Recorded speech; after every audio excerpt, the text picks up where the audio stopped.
you may be in the dark, but Eskom insists you should pay more for tariffs. The power utility told Parliament this week that scheduled load shedding will be here for a while. You can expect stage 3 outages every month for the next 18 months. So why should you pay for more?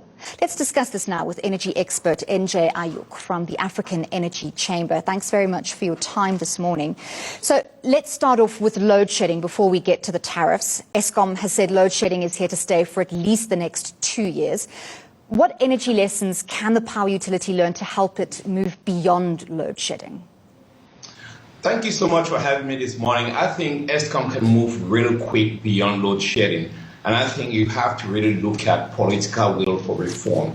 You have to look at, it is time to really take Eskom and say, we could break it up and really say maybe you get a transmission, generation and production and really start moving on the unbundling of the company. You have to do that. I know we have to deal with most issues that come with maybe unions or other political factors, but you cannot say in Africa's most industrialized country, you still have to deal with load shedding, especially going into a post-COVID environment where we need to spur economic growth and industrialization. You cannot run industries with small-scale generators. So you have to reform and bundle the whole thing and then drive it forward so you do not only rely on coal-fired plants to give us the right source of energy that we need today. NJ, we know that unbundling is on the cards, but what do you think is holding up the process, or is it just a process that is going to take a couple of years?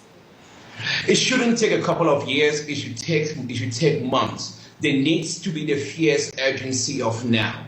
You need to we need to move the politics out of power, because every day the economy is suffering.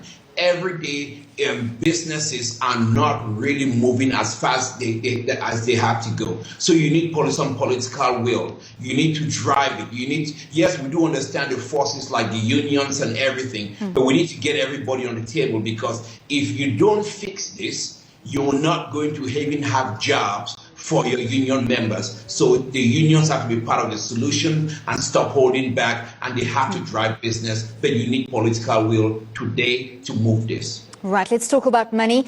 Even though we see regular bailouts from government, Eskom's debt continues to balloon, and talks of tariff increases of 25% are on the cards again. Are our current tariffs expensive comparative to our African neighbours? And can Eskom reasonably expect consumers to keep footing the bill for state capture, corruption and mismanagement? They cannot. Consumers can no longer foot the bill when you don't have stable, reliable power. That's one. Businesses are going bankrupt. The tariffs are too high.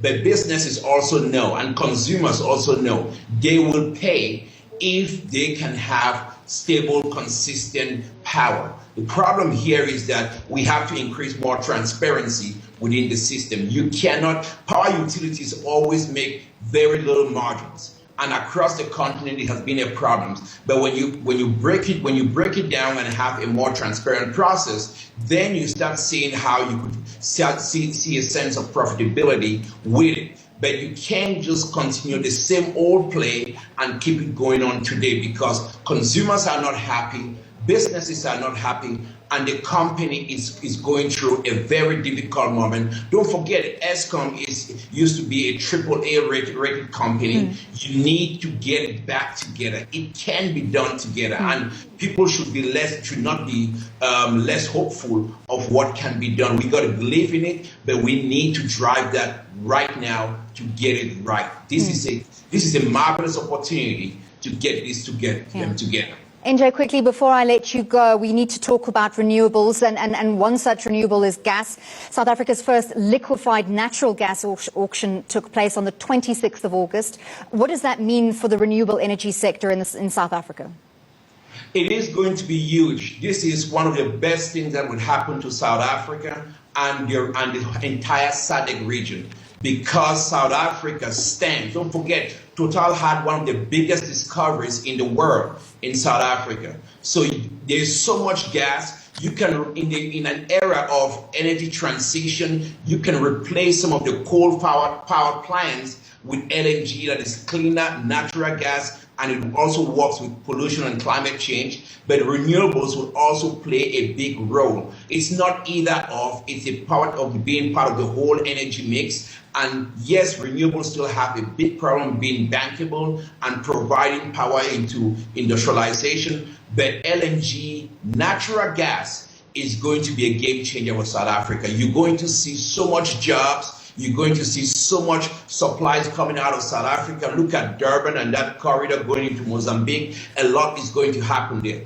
Look at Mozambique, $100 billion going to be spent over the last 5 years. South Africa has more. Imagine what would happen if you get it right with LNG. We just need to cut the red tape, limited regulations, and really let the markets work and drive this. LNG is going to change the power issues in South Africa. That's definitely some good news there amongst all the darkness and the load shedding. Thank you very much for that. NJ Ayuk from the African Energy Chamber.